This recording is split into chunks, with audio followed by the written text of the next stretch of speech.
Assalamualaikum guys, balik lagi ke channel aku, Puja DS. Hari ini Puja akan cerita tentang kisah Ratu Bilqis. Penasaran sama ceritanya? Tanpa berlama-lama, let's get it. Karena kehendak Allah Subhanahu wa Ta'ala, semua burung patuh kepada perintah Nabi Sulaiman alaihissalam. Pada suatu hari, Nabi Sulaiman tidak melihat burung hudhud. Burung itu entah pergi kemana tanpa izin Nabi Sulaiman. Kalau dia tidak bisa memberi alasan yang kuat, aku akan menghukumnya dengan hukuman keras, kata Nabi Sulaiman. Ternyata tidak lama kemudian datanglah burung hudhud. Hamba baru saja melihat sebuah negeri bernama Saba. Negeri itu diperintah oleh seorang raja perempuan bernama Ratu Bilqis. Kata burung hudhud, negeri itu makmur sekali. Istana Ratu Bilqis merupakan istana yang sangat indah. Tetapi sayangnya negeri itu semua orang menyembah matahari sebagai Tuhan mereka. Nabi Sulaiman alaihissalam mendengarkan penuturan burung hudhud dengan seksama. Bawalah suratku kepada Ratu Bilqis, perintah Nabi Sulaiman kemudian. Nabi Sulaiman alaihissalam lalu menulis surat. Bunyinya, dengan nama Allah yang Maha Pengasih dan Maha Penyayang, jangan memberontak terhadapku, peluklah Islam dan datanglah kepadaku sebagai orang Islam sejati. Islam adalah agama yang mengajak umatnya untuk menyembah Allah SWT, Tuhan yang Maha Esa, Tuhan sekalian alam semesta. Pada zaman Nabi Sulaiman, sebenarnya agama Islam sudah ada, bahkan sejak Nabi Adam alaihissalam. Burung hudhud membawa surat Nabi Sulaiman alaihissalam ke hadapan Ratu Bilqis. Ratu Bilqis membacakan surat itu di hadapan para menteri dan pembesar istana. Bagaimana menurut kalian? Tanya Ratu Bilqis kepada para menteri dan pembesar kerajaannya setelah membacakan surat itu. Kita mempunyai pasukan yang kuat, tidak akan sanggup bertempur melawan siapa saja, kata seorang menteri. Namun keputusan itu pun terserah Baginda Ratu. Ratu Bilqis tahu menteri dan hulu balangnya siap bertempur melawan Nabi Sulaiman alaihissalam dan kerajaannya. Namun Ratu Bilqis tidak menghendaki peperangan. Ia ingin mengadakan kerjasama dengan kerajaan Nabi Sulaiman. Ia mengirim utusan kepada Nabi Sulaiman. Utusan itu membawa hadiah-hadiah berupa emas, intan, berlian, dan segala benda berharga. Nabi Sulaiman alaihissalam telah mengetahui hal itu. Beliau memerintahkan membangun istana yang megah untuk menempatkan utusan Ratu Bilqis. Ketika para utusan tiba, terkejutlah mereka menyaksikan betapa megahnya istana itu. Mereka merasa rendah diri. Hadiah-hadiah yang mereka bawa ternyata tidak ada artinya. Kembalikan barang-barang itu kepada ratumu, kata Nabi Sulaiman alaihissalam. Ketahuilah aku telah diberi rezeki yang tidak terhingga oleh Allah Subhanahu wa Ta'ala. Apa yang dimiliki oleh ratumu tidak sebanding dengan apa yang kumiliki karena berasal dari Allah. Katakan kepada ratumu, aku akan mengirim pasukan untuk menggempur negeri Sabah. Akan tetapi, akan kuusir kau yang menyembah matahari sebagai Tuhannya.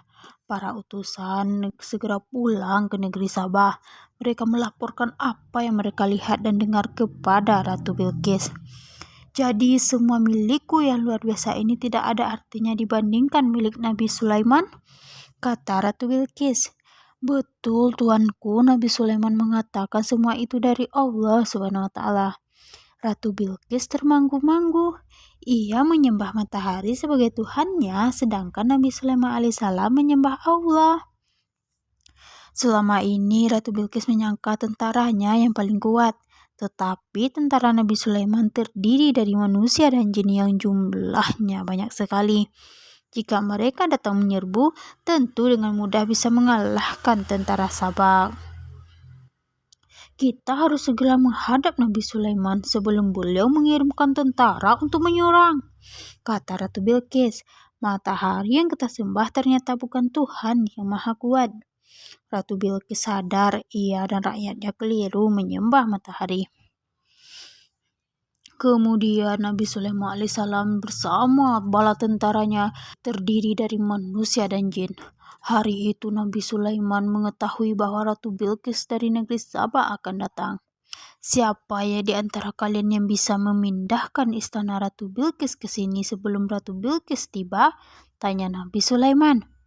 Ada jin yang sanggup melakukan itu. Jin itu berkata, hamba sanggup memindahkan istana itu sebelum pertemuan ini berakhir, tuanku.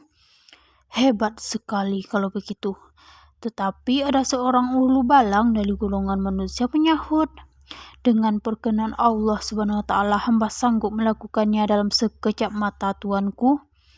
Nabi Sulaiman alaihissalam mengedipkan mata. Seketika beliau membuka mata, istana Ratu Bilqis benar-benar telah berada di hadapan beliau.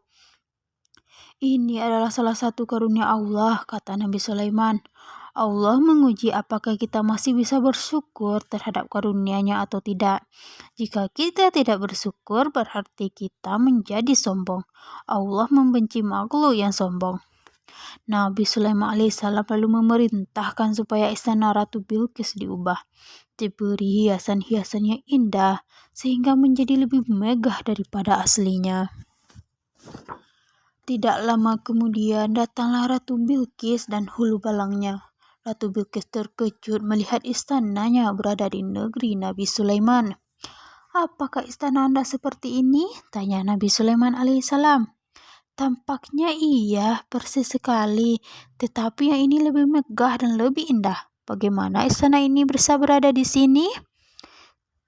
Kebesaran Allah memungkinkan apa saja bisa terjadi. Selain memindahkan istana Ratu Bilqis, Nabi Sulaiman alaihissalam juga memerintahkan membangun istana kaca yang indah. Nabi Sulaiman mengajak Ratu Bilqis memasuki istana itu. Ratu Bilqis kagum bukan main menyaksikan istana berkilau-kilau memantulkan cahaya matahari yang menjadi berwarna-warni. Seumur hidupnya belum pernah ia menyaksikan keindahan serupa itu. Ketika memasuki istana kaca, Ratu Bilqis mengangkat gaunnya hingga sebatas lutut. Ia menyangka di lantai istana itu ada air mengenang. Apa yang Anda lakukan? Tanya Nabi Sulaiman alaihissalam. Bagaimana mungkin di istana ada genangan air? Itu adalah kaca yang berkilauan. Ratu Bilqis merasa sangat malu. Oh Tuhanku, selama ini aku telah berlaku keji dan bodoh dengan menyembah Tuhan selain Engkau. Seru Ratu Bilqis, sungguh Engkaulah Tuhan semesta alam. Kini aku memeluk agamamu dan aku menyerahkan diriku semata-mata untuk menyembahmu. Ratu Bilqis dan seluruh bala tentaranya pun masuk Islam. Juga seluruh rakyat di negerinya. Mereka menyembah Allah Subhanahu wa taala, Tuhan yang Maha Kuasa, tiada Tuhan selain Dia. Wallahu alam. Nah, itulah guys cerita dari Ratu Bilqis dan Nabi Sulaiman. Semoga kisah ini bisa kita ambil pelajarannya ya. Oke, jika kamu menyukai video ini jangan lupa like, subscribe, and komen ya guys. Terima kasih sudah mendengarkan. Saya sudahi dengan Assalamualaikum.